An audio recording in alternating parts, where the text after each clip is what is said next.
I must know who caused this now. Find out who is to blame and bring them to my office ASAP. We are not leaving this meeting until I know who is at fault. Just saying those statements makes me cringe a lot because I remember the actual voice speaking those words. The person who said those quotes was a bully boss, and I was working in a toxic workplace.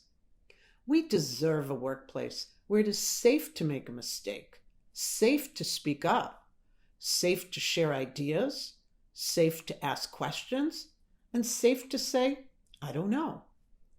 I hope you have that, or you will soon. Thanks for watching. This is Leslie Neidick, the conflict strategist.